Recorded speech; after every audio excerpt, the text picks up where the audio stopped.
Comencemos con una palabra de oración.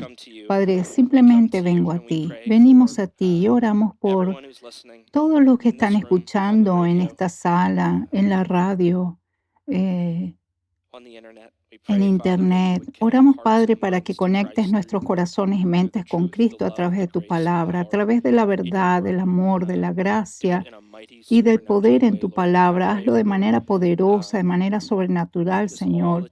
Y oro por todos los niños en el ministerio infantil. Simplemente continúa guiándolos hacia Jesús. Ayúdalos a encontrarte, encuéntralos tú, Dios, y haz un gran impacto en sus vidas al escuchar acerca de un Jesús que los ama tanto. Guíanos a través de esta enseñanza y gracias por este tiempo que pasamos juntos. En el nombre de Jesús. Amén. Estaremos en Juan 18 comenzando en los versículos 15 al 27 de hoy y voy a comenzar leyendo los primeros dos versículos. Simón Pedro y otro discípulo siguieron a Jesús. Ese otro discípulo conocía al sumo sacerdote, así que le permitieron entrar con Jesús al patio del sumo sacerdote. Pedro tuvo que quedarse afuera junto a la puerta. Entonces el discípulo que conocía al sumo sacerdote habló con la mujer que cuidaba la puerta y ella dejó entrar a Pedro. Entonces, la semana pasada vimos la continuación de la sumisión voluntaria de Jesús al proceso que Dios le trazó al ser traicionado por Judas y arrestado por la cohorte romana y los oficiales de los judíos. Y se establece como el yo soy, él en el relato. Esto lo vimos en el mensaje del pastor Dwayne la semana pasada, Juan 18, 4 al 8. Jesús ya sabía lo que le iba a suceder, así que salió al encuentro de ellos. ¿A quién buscan?, les preguntó. A Jesús de Nazaret, contestaron. Yo soy él, dijo Jesús. Judas, el que lo traicionó, estaba con ellos. Cuando Jesús dijo, yo soy él, todos retrocedieron y cayeron al suelo. Una vez más les preguntó, ¿a quién buscan? Y nuevamente ellos contestaron, a Jesús de Nazaret. Ya les dije que yo soy él, dijo Jesús, ya que soy la persona a quien buscan, dejen que los demás se vayan. Por eso Jesús no se esconde, no rehúye, se puso a disposición tanto de sus enemigos, quienes pronto lo asesinarían, como de sus discípulos. Jesús le dice a sus acusadores, aquí estoy, llévenme. Él se entrega, se somete. Jesús fue obediente a su Padre. Ante el odio, se mantiene firme, deseando que su Padre se lleve toda la gloria. Me imagino a Jesús mirándolos directamente a los ojos, sin pestañear ni siquiera una vez. Jesús incluso le dice a Pedro que guarde la espada. Sabemos que Pedro solo estaba tratando de proteger a su mentor y amigo. Pero Jesús dijo, no más violencia. Jesús no quería que se asociara la violencia con su nombre. Es a Juan a quien le debemos la información proporcionada de que el hombre de la espada, y en griego para esta palabra significa espada corta, era Pedro, y que el hombre al que hirió se llamaba Malco. En cualquier momento Jesús podría haber hecho una escena heroica de una película de superhéroes en la que él y su compañero Robin, también conocido como Pedro o Juan, decidieran patear a algún sumo sacerdote. Pero ¿saben qué? No lo hizo y nunca lo haría. ¿Por qué? Porque hizo lo que hizo porque te amaba a ti y a mí. El plan maestro de Dios incluía que las cosas se desarrollaran tal como lo hicieron con Jesús como el centro desde el principio. Él te ama y me ama. Si decides no escuchar nada más acerca del resto de este mensaje, escucha eso. En el pasado, en el presente y en el futuro, este es quien es Dios. Este es quien es Jesús. Si recurres a Juan capítulo 15, 13, dice, no hay un amor más grande que el dar la vida por los amigos. Él se sometió durante todo el proceso. El mensaje de la semana pasada y los versículos de hoy son parte del proceso en el que Jesús entrega su vida por aquellos a quienes ama. Y en los versículos de hoy veremos más traiciones y Jesús continúa en este camino de obediencia voluntaria al plan de Dios para él. Hoy el personaje principal de estos versículos es Pedro. Veamos quién era Pedro.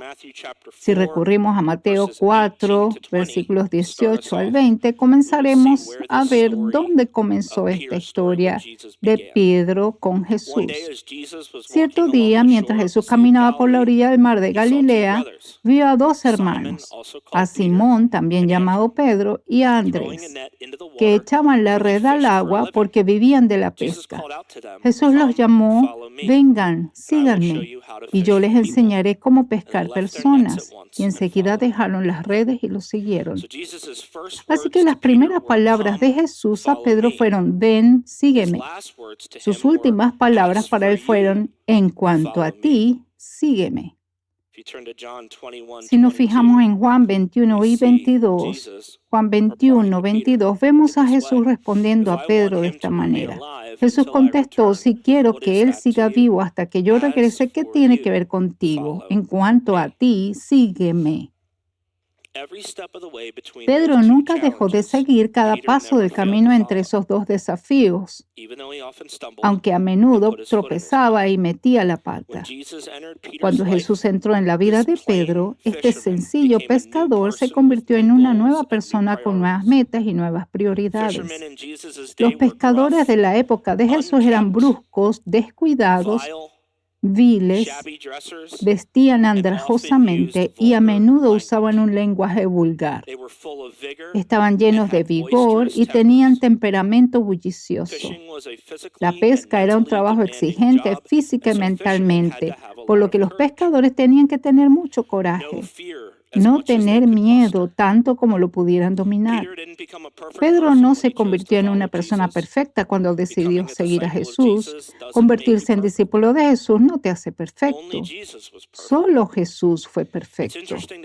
Es interesante pensar qué condujo Jesús a Simón y luego cambiar el nombre a Pedro.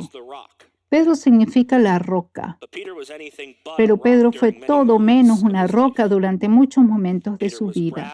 Pedro era descarado e impulsivo, muchas veces hablaba sin pensar. Veremos en la historia de hoy que Pedro niega a Jesús 3 veces. De hecho, más tarde vemos que Pedro encuentra difícil tratar a los cristianos gentiles como iguales, pero Pedro se convirtió en el líder reconocido entre los discípulos de Jesús. Él era uno del grupo íntimo de 3 y fue la primera gran voz del Evangelio durante y después de Pentecostés. Él escribió Primera y Segunda de Pedro. ¿Alguna vez has leído esos libros? Son bastante decentes, ¿no? Probablemente conocía a Marcos y le dio información para el Evangelio de Marcos. Así que es probable que el Evangelio de Marcos sea en realidad un relato con Pedro como testigo ocular. Pedro es mencionado en Gálatas capítulo 1, versículo 18 y en el capítulo 2, 7 al 14. Su historia se cuenta en los Evangelios y en el libro de los Hechos. Pero Jesús eligió a Pedro para que fuera su discípulo porque Jesús eligió personas genuinas, reales, no personas modelos que parecen tenerlo todo bajo control. Jesús eligió para que fueran sus discípulos a personas que él sabía que lo estropearían, pero que en el fondo de su corazón siempre lo seguirían. Jesús eligió para que fueran sus discípulos a personas que podían ser transformadas por su amor. Jesús escogió para que fueran sus discípulos a personas que cuando se equivocaban aprendieran de sus errores, se humillaran y siguieran amándolo. Sé que por eso Jesús me eligió, porque soy una persona común y corriente que tiene fallas, que tropiezo por momentos y meto la pata en mi vida muchas veces, al igual que Pedro. Este hecho, que sé que es cierto, me da mucho consuelo al experimentar el mundo lleno de gracia y vida abundante en el que vivo con mi Salvador. En el versículo 15 vemos a Pedro y a otro discípulo siguiendo a Jesús. Leamos Juan 18, 15 al 16 nuevamente. Simón Pedro y otro discípulo siguieron a Jesús. Ese otro discípulo conocía al sumo sacerdote, así que le permitieron entrar con Jesús al patio del sumo sacerdote. Pedro tuvo que quedarse afuera junto a la puerta. Entonces el discípulo que conocía al sumo sacerdote habló con la mujer que cuidaba la puerta y ella dejó entrar a Pedro. Entonces, este otro discípulo muy probablemente haya sido Juan. Juan habría tenido conexiones, pues dice, conocía al sumo sacerdote. Esto se refiere a más que un conocido casual. En su comentario, Merrill Tenney dice, puede ser que la familia tuviera conexiones con el sacerdocio, ya sea por relaciones comerciales o posiblemente por vínculos matrimoniales. Una cosa es segura, está claro que Juan tenía entrada a la casa del sumo sacerdote y podía hacer entrar a Pedro.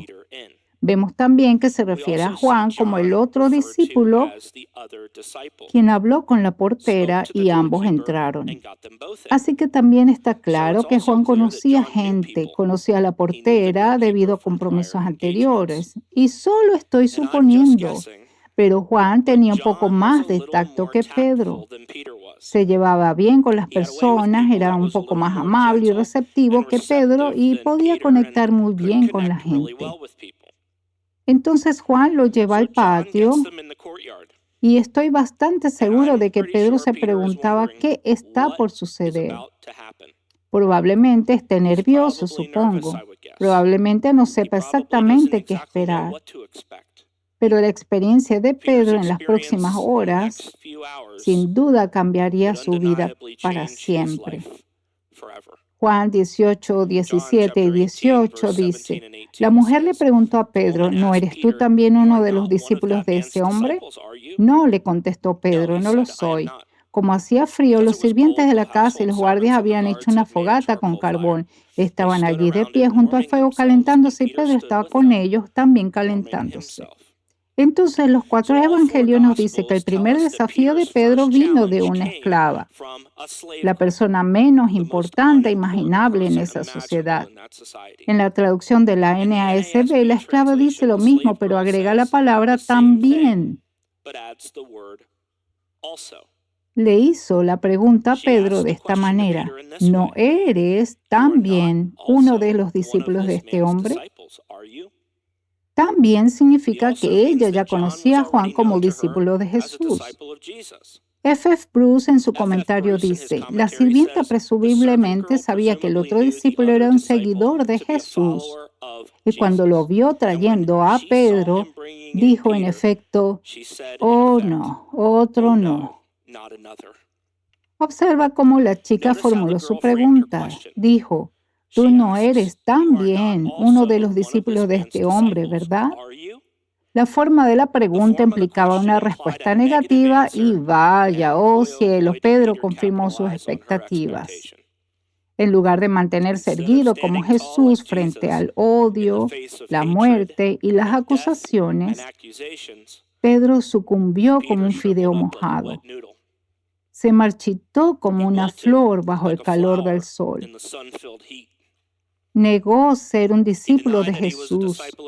Dijo inmediatamente sin pestañear, no soy. La primera prueba de lealtad de Pedro parecía fácil. Podría haber respondido con nada, podría haber murmurado algo, o podría haber dicho, sí, lo soy. Vemos a Pedro al final del versículo 18 que estaba calentándose. Así que claramente estaba allí para calentarse porque afuera hacía frío, pero también para mezclarse entre la pequeña multitud para no destacar y llamar la atención.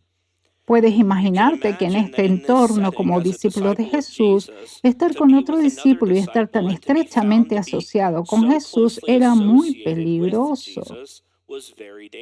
Recuerden, Jesús fue arrestado en ese momento a punto de ir a un juicio por estafa en medio de la noche y estaba en serios problemas. Juan 18, 19 se titula disculpe. Se titula El sumo sacerdote interroga a Jesús, así que solo quiero darles un poco de información sobre algunos de los personajes conocidos como los malos en la historia o los sumos sacerdotes. El sumo sacerdote mencionado en el versículo 19 es Anás, quien gobernó del 6 al 15 después de Cristo. Dice, adentro el sumo sacerdote comenzó a interrogar a Jesús acerca de sus seguidores y de lo que les había estado enseñando. Anás o Ananás o Ananus, hijo de Set, fue nombrado sumo sacerdote por Cirenio, gobernador de Siria en el año 6 después de Cristo. Este Cirenio también se menciona en Lucas capítulo 2, ya que era el gobernador de Siria en el momento del nacimiento de Jesús. Lucas 2:2 dice, este fue el primer censo que se hizo cuando Cirenio era gobernador de Siria. Anás fue finalmente depuesto por el gobernador romano Valerio Grato en el año 15 después de Cristo. Los siguientes dos sumos sacerdotes, incluido uno de sus hijos, fueron depuestos después de aproximadamente un año antes de que José Caifás, el yerno de Anás, fuera nombrado. Caifás gobernó del 18 al 37 después de Cristo. Después de ser depuesto, siguió siendo una figura poderosa. Estamos hablando de Anás aquí, en Jerusalén, y aunque no tenía ningún cargo oficial, todavía se le llamaba sumo sacerdote. Mediante una hábil diplomacia y probablemente muchos sobornos, pudo asegurarse de que su familia siguiera siendo dominante en Judea durante muchos años. Para dar una fecha para el comienzo del ministerio público de Jesús, Lucas se refiere a los sumos sacerdotes Anás y Caifás en Lucas 3:2. Anás y Caifás eran los sumos sacerdotes. En ese tiempo, un mensaje de Dios llegó a Juan, hijo de Zacarías, que vivía en el desierto. Entonces, a primera vista, esto parecería implicar que había dos sumos sacerdotes en el cargo al mismo tiempo, pero en cambio indica que el poder y la influencia de Anás continuó incluso después de su derrocamiento. Para entonces, Anás había sido depuesto durante más de 10 años y Caifás era el actual sumo sacerdote. Ahora, para todos los amantes de la historia, un poco más de información sobre el sistema sumo sacerdotal antes de Jesús. Aarón, el hermano de Moisés, fue el primero en ser ungido como sumo sacerdote. Puedes leer sobre eso en Levítico 8 y 9. Desde entonces, el oficio de sumo sacerdote pasó a la familia de Aarón de padre a hijo. Esta línea familiar continuó sin interrupción durante más de 1100 años hasta Onías III, que fue depuesto en el año 175 a.C. y asesinado en el 170 a.C. Bajo el dominio romano, el sumo sacerdocio se convirtió en un nombramiento político. Los sumos sacerdotes eran nombrados y destituidos por el gobernador romano y su nombramiento a menudo dependía de cuánto estaban dispuestos a pagar o sobornar al gobernador. Si alguien estaba dispuesto a pagar más que el actual sumo sacerdote, sería removido para dejarle paso. Juan capítulo 8, continuando en nuestra historia, vamos a leer Juan 18, 19 al 21. Adentro, el sumo sacerdote comenzó a interrogar a Jesús acerca de sus seguidores y de lo que les había estado enseñando. Jesús contestó, todos saben lo que enseño. He predicado con frecuencia en las sinagogas y en el templo, donde se reúne el pueblo. No he hablado en secreto. ¿Por qué me haces a mí esta pregunta? Pregúntales a los que me oyeron. Ellos saben lo que dije. Anás quería saber acerca de los discípulos de Jesús. ¿Por qué querría saber acerca de sus discípulos? Una posibilidad sería por miedo o celos. Entonces él quería saber de su doctrina. ¿Por qué querría saber sobre su doctrina? Porque Anás pensaba que las enseñanzas de Jesús podrían ser una amenaza para el negocio religioso, para su agenda, para su poder y para su dinero. El hecho de que Anás comenzara este juicio por la noche demostraba que era un falso juicio. Los juicios solo debían llevarse a cabo durante el día y los líderes religiosos sabían eso, ya que el Talmud dice, con respecto a este Sanedrín, los procesos penales solo pueden iniciar o terminar durante el transcurso del día. Si la persona es absuelta, puede pronunciarse durante ese día. Pero si es condenado, la sentencia no puede pronunciarse sino hasta el día siguiente, pero no se ejecutará ningún tipo de juicio ni en vísperas del sábado ni en vísperas de cualquier festividad. Eso está bastante claro, ¿cierto? También es posible que Anás considerara esto como una investigación preliminar y no como el juicio en sí, porque sabía que Caifás también quería un pedazo de Jesús. De cualquier manera, están violando muchas leyes judías aquí al tratar con Jesús. Y tengan en cuenta que estos líderes religiosos siguieron la letra de la ley en todos los demás aspectos de su llamada fe en la vida. Ellos dependían del Talmud, pero no aquí, por lo que se suponía que debían traer testigos para establecer la culpabilidad, por lo que este juicio tenía tantos aspectos que eran ilegales.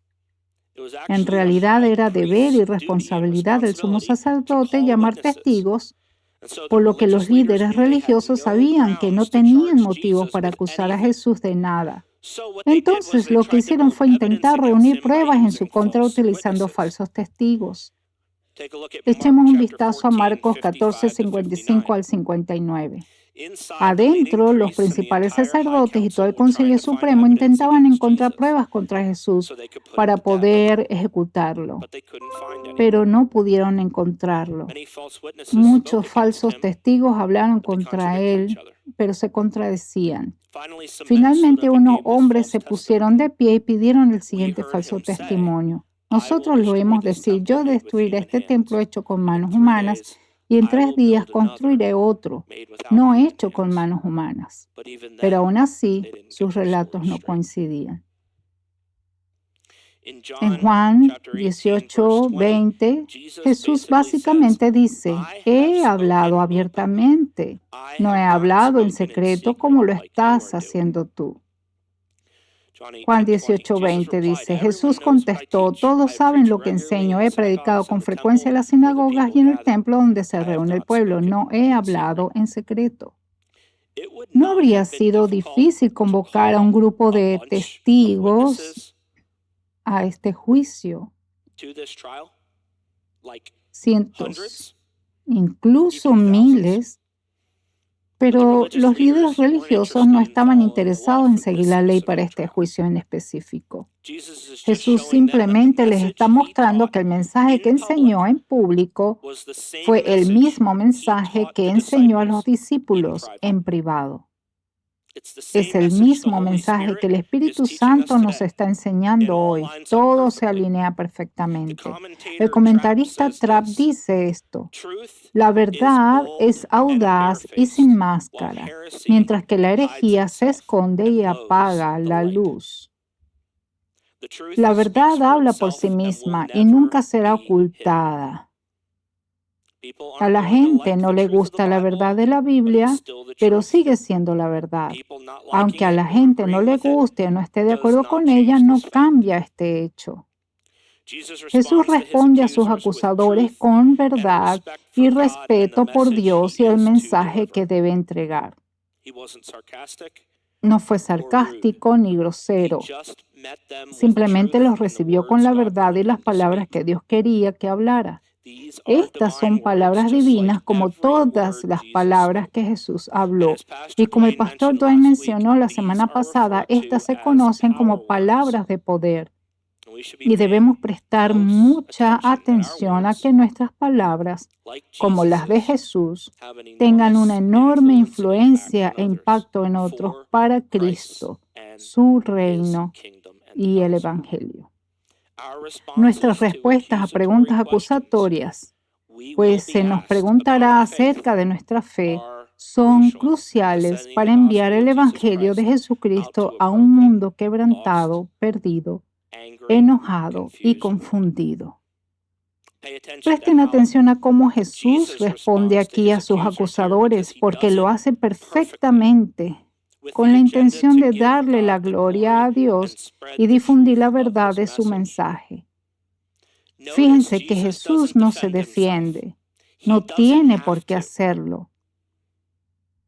Jesús también responde a sus preguntas con sus propias preguntas. Esta es una manera brillante de transmitir su punto de vista y puede ser una buena manera para que ustedes lo entiendan. Estudien las respuestas de Jesús a las personas a lo largo de los evangelios. Pueden aprender mucho de la forma en que Cristo responde a otros y cómo Dios quiere que respondamos en nuestra cultura actual. Y la ira que estamos a punto de ver en el versículo 22 es provocada por la respuesta de Jesús en el versículo 21. Juan 18, comenzando en el versículo 21. ¿Por qué me haces a mí esta pregunta? Pregúntales a los que me oyeron. Ellos saben lo que dije. Entonces uno de los guardias del templo que estaba cerca dio una bofetada a Jesús. ¿Es esa la forma de responder al sumo sacerdote?, preguntó. Jesús contestó: si dije algo indebido, debes demostrarlo, pero si digo la verdad, ¿por qué me pegas?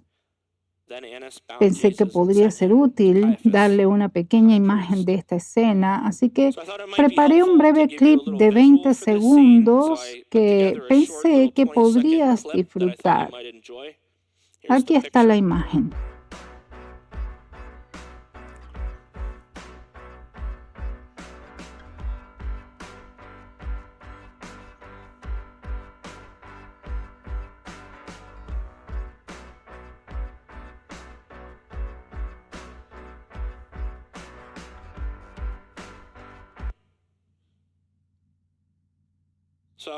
Bueno, aparentemente esto es algo real en la sociedad cultural actual. Se llama Power Slap League, Liga de Concurso de Bofetadas. Solo les pido que esperen hasta después del servicio para buscar en YouTube y Google.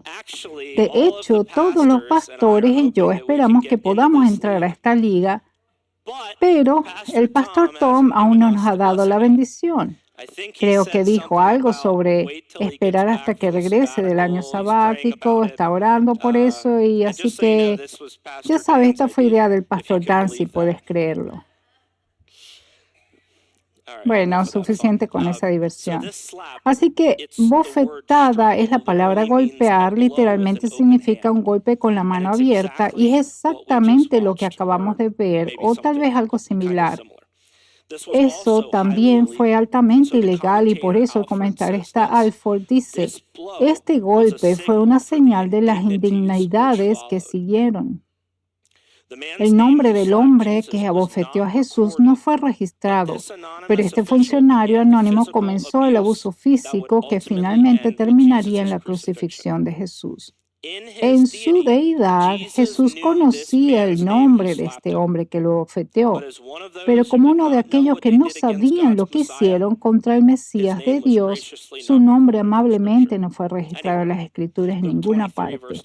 Lucas 23:34 dice, Jesús dijo, Padre, perdónalos porque ellos no saben lo que están haciendo. Y los soldados sortearon su ropa tirando de los dados. Así que este es solo otro ejemplo de eso. Y una nota más. Esta bofetada contra Jesús se basa en un puro odio. Estos líderes religiosos odiaban lo que Jesús hablaba. Odiaban lo que él representaba, odiaban a sus discípulos, odiaban cómo actuaba, odiaban su respuesta hacia ellos, pensaban que era arrogante, lo odiaban con pasión y el odio se ha convertido en una parte normal del día a día de muchas personas en sus vidas. Odio entre familias, odio entre cónyuges, odio entre hermanos, odio entre razas, odio entre partidos políticos, odio entre equipos deportivos, odio entre amigos, entre compañeros de trabajo, odio entre colegas. La lista sigue y sigue. Cuando Jesús es centro de tu vida, es mucho más difícil llegar al punto del odio. No es imposible, porque los cristianos todavía son pecadores, pero el odio es mucho menos común en los creyentes nacidos de nuevo de manera constante. Puedes enojarte, Jesús se enojó, pero el odio y la ira son dos animales diferentes. El odio no deja lugar a la gracia. El odio no deja lugar a la humildad. El odio no deja lugar al amor de Cristo. El odio lleva a una gran multitud de pecados. Si quieres erradicar los corazones llenos de odio en este mundo, y muchas personas lo hacen, Jesús es la única respuesta. Todo lo demás no funcionará, pero la gente sigue buscando en otra parte, andan en busca de paz, consuelo y alegría. Cualquiera que vea el odio a su alrededor en el mundo y quiere que desaparezca, cualquiera que reconozca que el odio existe en su propio corazón y esté cansado de él, tengo la respuesta para ti.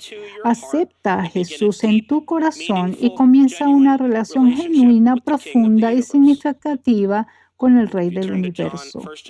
Si nos fijamos en 1 Juan capítulo 2, 9 al 17, dice: si alguien afirma vivo en la luz, pero odia a otro creyente, esa persona aún vive en la oscuridad. El que ama a otro creyente vive en la luz y no hace que otros tropiecen. Pero el que odia a otro creyente todavía vive y camina en la oscuridad. No sabe por dónde ir, pues la oscuridad lo ha cegado. Les escribo a ustedes que son hijos de Dios porque sus pecados han sido perdonados por medio de Jesús. Les escribo a ustedes los que son maduros en la fe porque conocen a Cristo, quien existe desde el principio. Les escribo a ustedes los que son jóvenes en la fe porque han ganado la batalla contra el maligno. Les he escrito a ustedes que son los hijos de Dios porque conocen al Padre. Les he escrito a ustedes los que son maduros en la fe porque conocen a Cristo, quien existe desde el principio.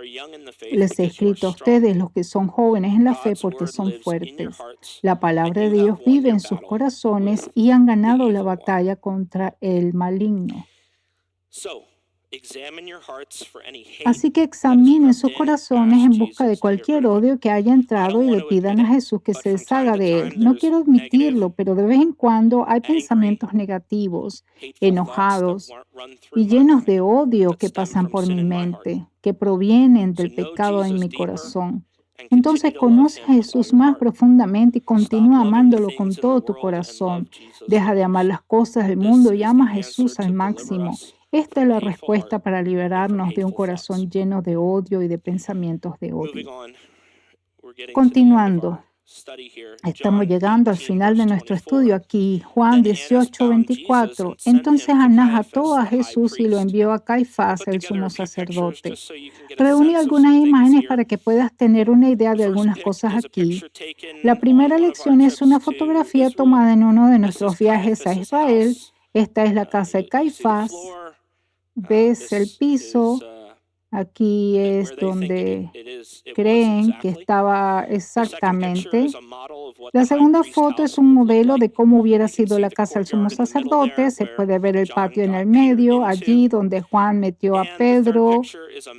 Y la tercera imagen es un mapa solo para mostrarles en la parte inferior izquierda de la imagen. Esta es Jerusalén durante el tiempo de Jesús. Pueden ver el aposento alto tradicional. Justo encima de eso, ahí es donde está ubicada la casa del sumo sacerdote. Y puedes ver dónde estaban otros puntos de referencia en relación con la casa del sumo sacerdote. Jesús habría tenido que caminar, obviamente, hasta donde fue crucificado, allí en la parte superior donde dice tumba del jardín del Calvario, Gordon.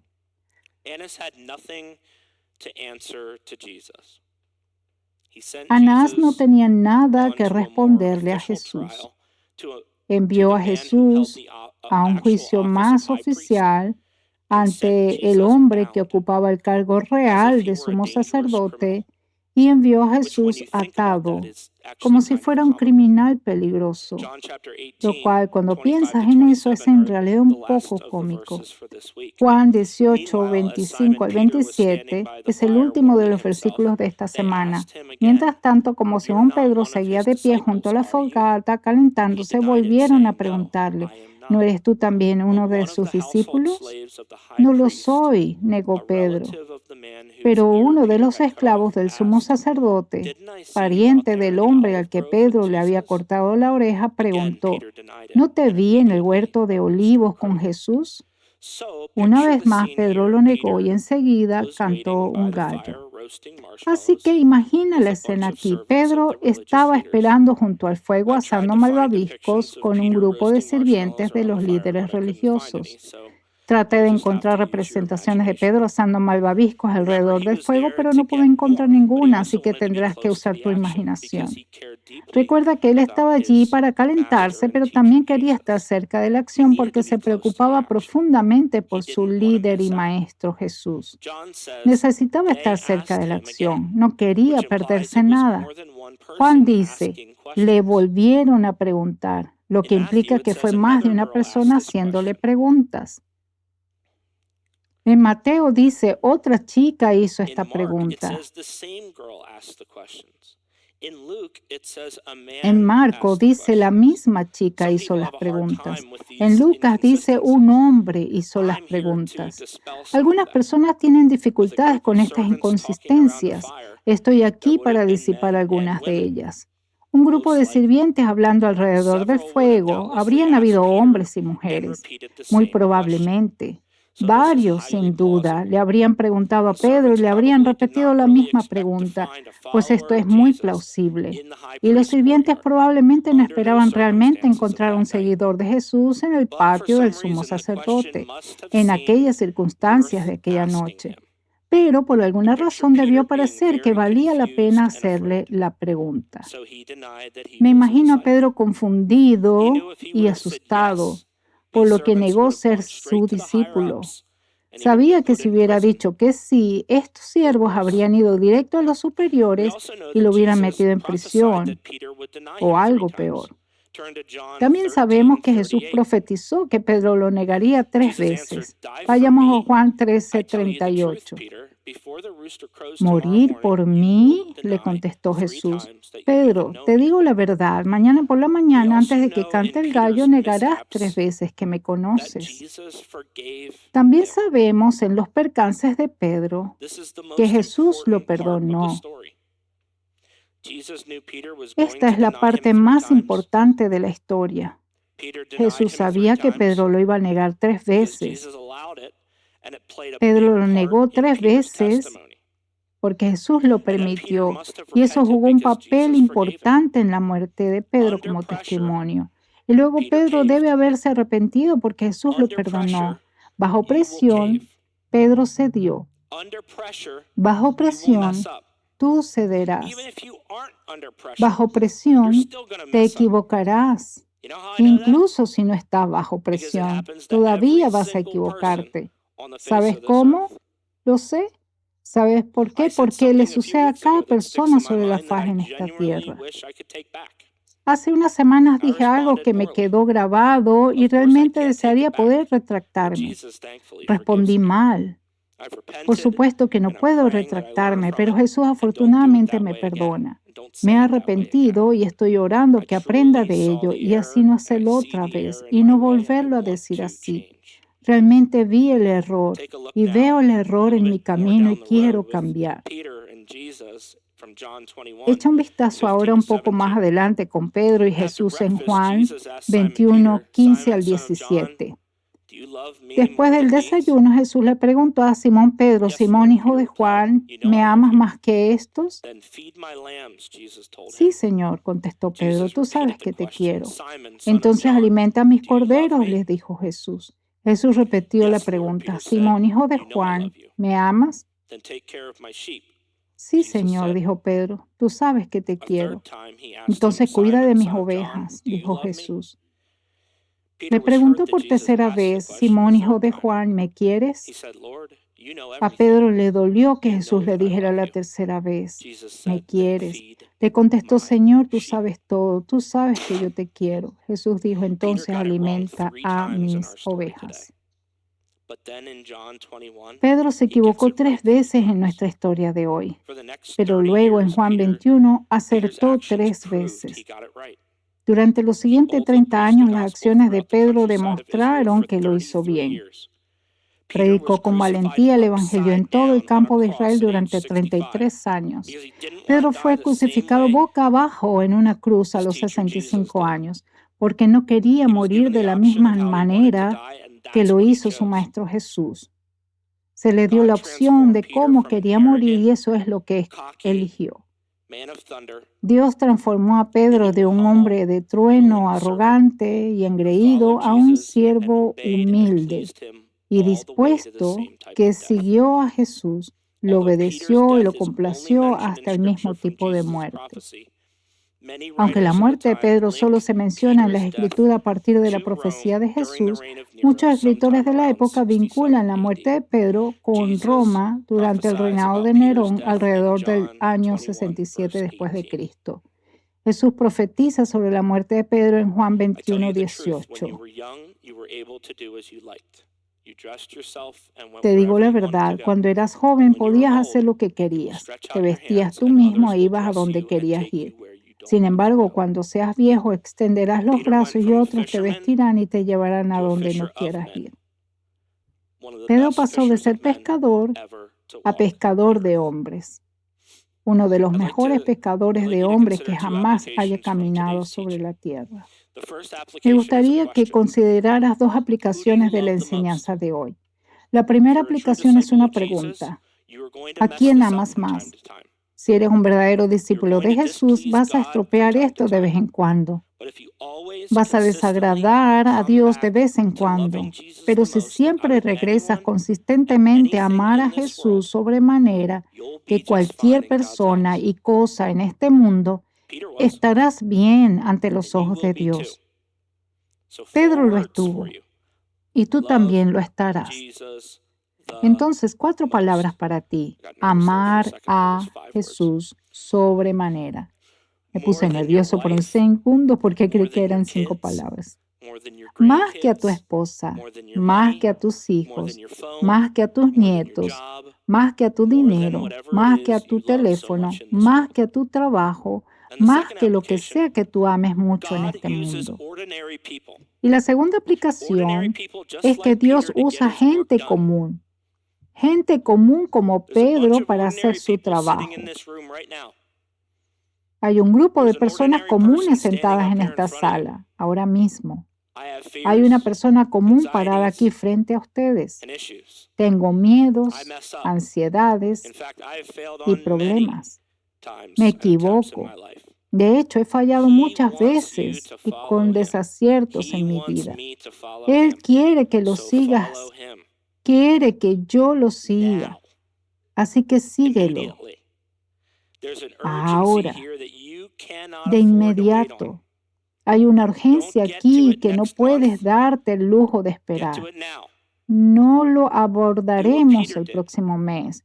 Lo haremos ahora. Haz lo que hizo Pedro. Dejó de seguir lo que quería seguir y comenzó a seguir a Jesús en el acto. Respondió al llamado de Cristo. Así que síguelo de todo corazón, sin un pie dentro de la puerta y otro afuera, como lo hace la mayoría de la gente. No tienes que ser el mejor en algo para ser usado de manera poderosa por Dios. No tienes que limpiarte primero para seguir a Jesús. El mejor lugar donde puedes estar como discípulo de Jesús es justo donde estaba Pedro. Un desastre.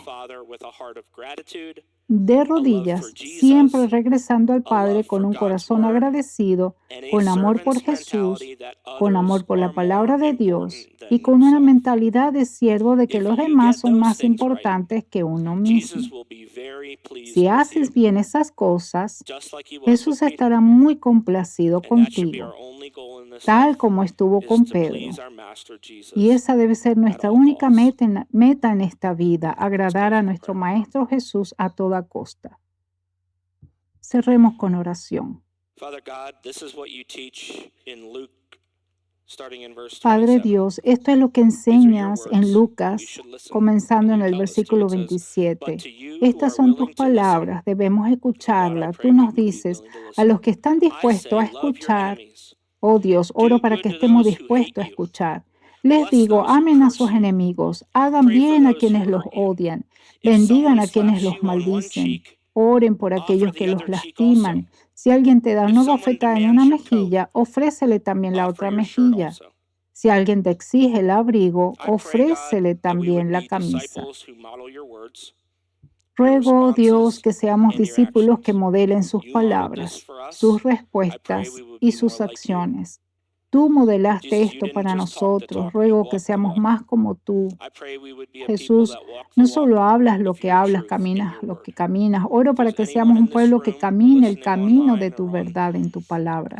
Si hay alguien en esta sala o escuchando en línea o por la radio que quisiera aceptar a Jesús en su corazón ahora mismo, te pido que ores junto conmigo. Padre, he cometido muchos errores. Sé que soy pecador, pero te acepto en mi corazón. Gracias por salvarme de mí mismo. Gracias por perdonarme mis pecados. Ahora ayúdame a ir y seguirte y confiar en ti todos los días restantes de mi vida. Jesús, te damos gracias porque no tuvimos que limpiarnos para ser salvos. Te damos gracias porque el tipo de personas que querías como tus discípulos eran personas como nosotros, personas como Pedro, personas que se equivocan, personas que siempre están buscándote de corazón. Oramos esto en el nombre de Jesús y todo el pueblo de Dios dice, amén.